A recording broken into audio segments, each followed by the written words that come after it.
In this video, I will be telling you about 5 books that changed my life. Books that made me go, whoa, yo, holy shit.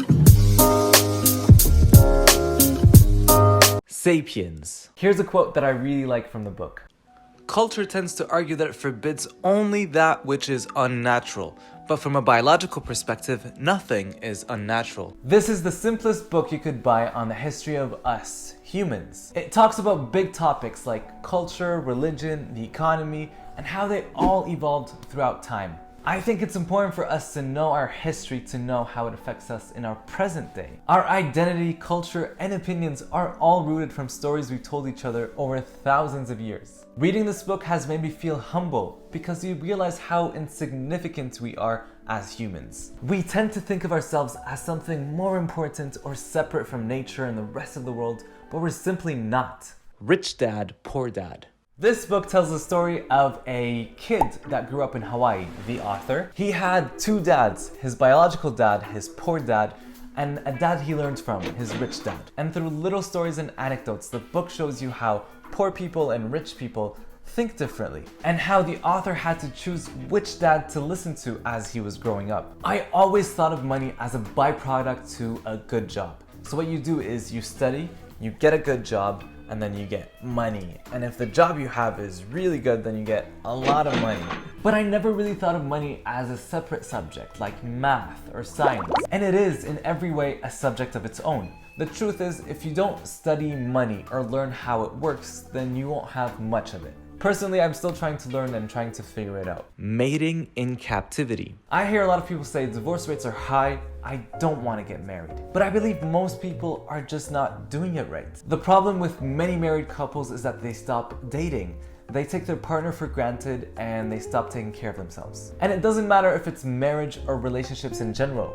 We tend to use our partner to complain about our job and just our whole entire life. But think of when you first meet someone that you're interested in. You bring your A game, the best version of you. Then you get into a relationship and slowly with time you stop being you, that very person that your partner fell in love with.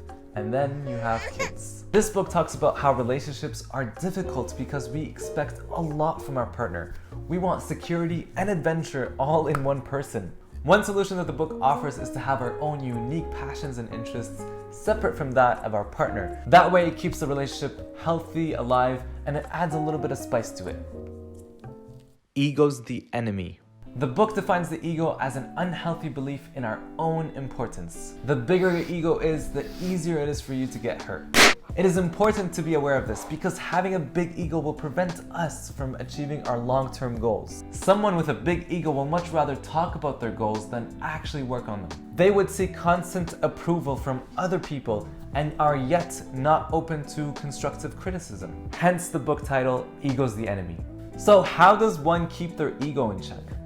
The book quotes a martial artist fighter for that. Each fighter to become great needs to have someone better that they can learn from, someone lesser who they can teach, and someone equal that they can challenge themselves against. One other thing that I loved learning from this book is passion. I always thought of passion as this positive thing, but this book actually explains that passion is delusional and cannot be relied on. It's bad. Opportunities are blocked by obstacles that need clarity, methodology, and deliberateness rather than a burst of passion or a flash of inspiration. The Big Leap. This book talks about how people are uncomfortable with being happy, and we will literally block ourselves from being so. If you think about it, it's very recent that we're not worried about survival. We have a home, food, and we're not worried about a predator trying to eat us. So what happens is when we have an awesome week or month, we feel uncomfortable and we find a way to ruin it so we can feel normal again. This book goes to tell the stories of many people that ruin their own happiness. One person gets a promotion and then cheats on his wife.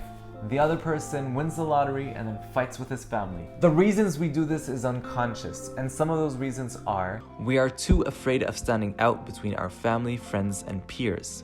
We are worried that our best isn't good enough, so we don't try our best. We think we don't deserve it. Now this book explains that all these reasons that we secretly tell ourselves are actually bullshit. You should certainly try your best because you deserve the best. And most importantly, you deserve to be happy. Yes, you and every one of us. We're all in this together. Come, give me a hug. Come here. By the way, reading this book had made me think about beliefs we have in our culture, like the evil eye and the idea of jinxing things. The belief in the evil eye was stuck with me for so long, and every time something went well in my life, I felt like something bad was just around the corner. And I think that it was us this whole time. It was us blocking our own happiness, but we don't like to blame ourselves, so we blame other people, and we say it's the evil eye. There you have it. These are some of my favorite books that have really changed my life. Let me know your thoughts on them, and if you have a book you'd like to recommend me, leave it in a comment below, and I'll see you all next time. Bye, fellow Sapiens. Even if you tried, you wouldn't understand it. Maybe something's missing inside of